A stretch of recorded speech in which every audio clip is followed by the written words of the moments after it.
Hello, everyone. This is the Paint the Town Red podcast, and my name is Chance. Today, we have some interesting news.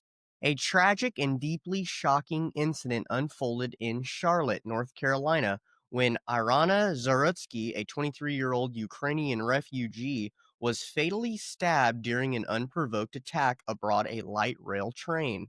Zaruska, who had fled a war-torn country of Ukraine and was trying to build a new life in the U.S., was attacked without warning and died at the scene. DeCarlos Brown Jr. has been arrested and now faces both state first-degree murder charges and federal charges under a law covering violence on mass transportation systems. The case has sparked international outrage, renewed conversations around transit security, mental health policy, and criminal justice reform. Her family is asking the public to refrain from sharing video footage of the attack and to respect her memory. So that was the news release from ChatGPT. It does not mention anything racial out of the things that are being talked about. And it also brings up how the family wants us to refrain from sharing the footage to be respectful. Just so happens that's also what the mayor of the city is expressed herself as well. Instead of saying anything that would probably comfort a lot of the people that are going through a rabid amount of emotions right now. She decides to thank all the people that didn't share the video, because heaven forbid the video gets out. This story has made me dive into the question that people like me dive into quite often, and it's revolved around race. Now, the Republicans at this moment are citing that the Democrat-led cities are rampant with crime, and this has led instances like this to happen. This criminal had 14 criminal charges, and a Democrat-led judge who was also black let him off. He also had mental illness, and they cite that our lack of ability to deal with mental illness clients has led to this. Now, on the video, you can see that there are other black people around her when she is stabbed, and they don't come to her rescue at all. Matter of fact, one guy even pulls out his phone and starts recording it. He also says on tape that I got that white girl. And then he says she called me a nigger. And that's why he was motivated to then stab her in the neck. Now, the Republicans, like I said, are saying crime is rampant and that's what we need to fix. The Democrats are saying mental health illness. What I'm telling you is a racial hatred that certain groups of people have for the white community.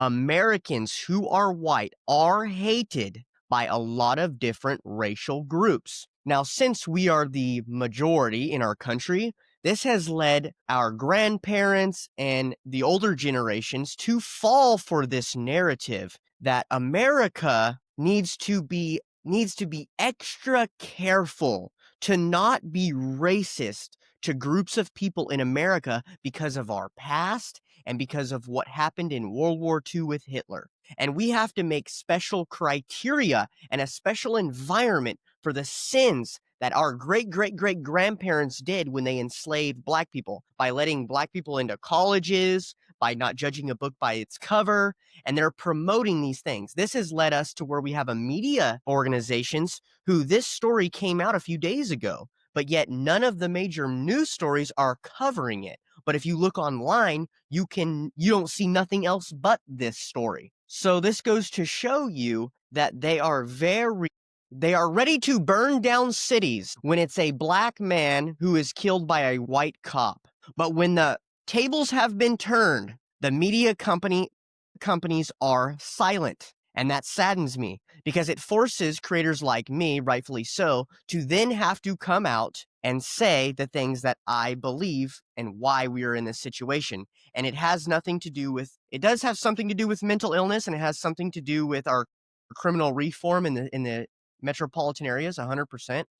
But what's really going on here, the big story here, is the racial divide between the groups of people. And the reason why I say that is because we see what the black community's reaction is to this murder. Now, you've got the mayor who said on Twitter she thanked the people who recorded the incident but did not release the footage out of respect for the family. That is what she's worried about. There was multiple GoFundMes started for not the victim, but the perpetrator. Can you believe that? They blame the health services because he was mentally ill. A lot of these GoFundMes want to bring awareness to mental health. BLM organization leaders says that they have a right to violence. Just like you have a right to pee, you need the right place and the right time. That is a quote from her mouth that they are passing around Instagram right now. If you watch the original footage, and I already mentioned this, a lot of the black passengers stood by and did nothing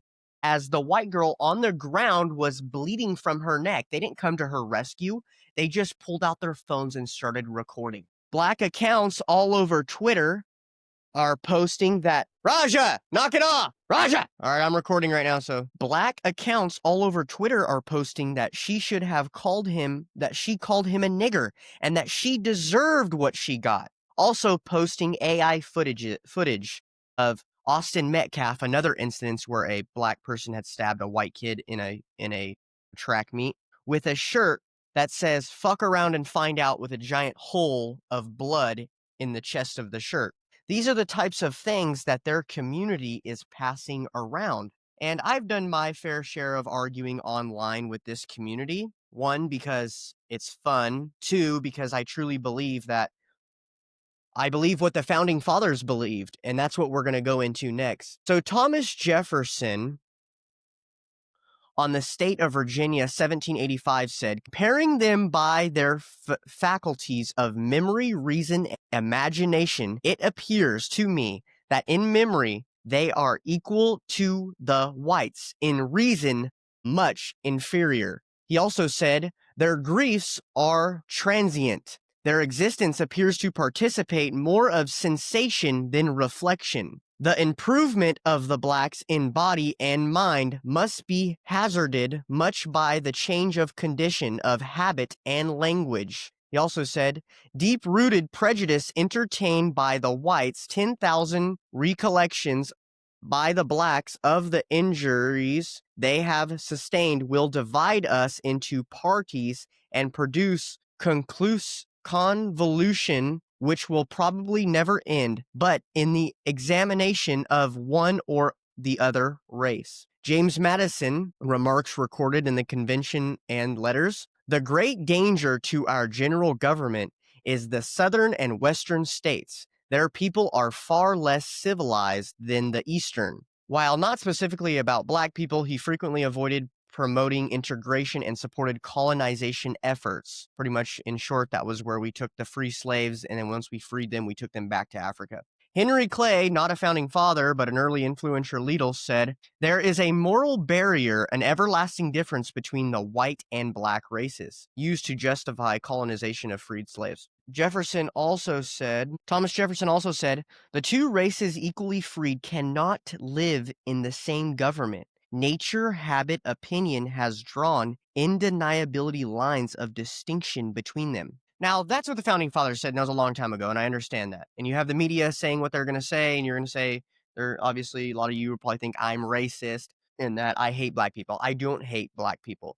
But I do see that, first of all, God split us up into different regions of the world for a reason. And right now, we draw lines between titles, America, Mexico, and we have geological lines written on the map that divide the countries and their different principles. But the lines between the groups of people are not talked about and are not drawn in any facet. And now we have an experiment, America, that is not going well. There is many racial wars and dividing going on between the groups of people. And our grandparents have been fooled. They've been duped to be nice and to not defend ourselves. The younger generation are not going to do that anymore. We're going to defend ourselves. This is our nation. And Fox News, the Republicans, and any of the political leaders are not going to tell you that in fear of being called racist. What else are we to do? Every time this community, and not just their community, it's every community that is of a racial group, they protect themselves. They look out for themselves. Anytime they do something good, they mention it. Anytime they do something bad, they come up with excuses. The only community that doesn't do that is the white community. That needs to change. Otherwise, we will continue to have a media companies that will throw away stories like this, but then promote stories where a white cop kills a black guy. And what is the answer? I don't know what the answer is. I don't know if the answer is to bring back segregation or do something that's totally radical or to bust down on crime in the inner cities. I think that there is an inherent difference between groups of people, and denying that and lying about that and calling that unscientific and that you're stupid for mentioning it is wrong. And it's led us to the point where we are now, where black people and other groups of people are allowed to protect themselves, but we are not. We are not allowed to talk about race, but they are. And now we have an instance where a white girl calls a black man a nigger and gets stabbed in the neck on a train. So what are we going to do about it? What are you going to do about it? This is the Paint the Town Red podcast. We hope you guys have a wonderful week.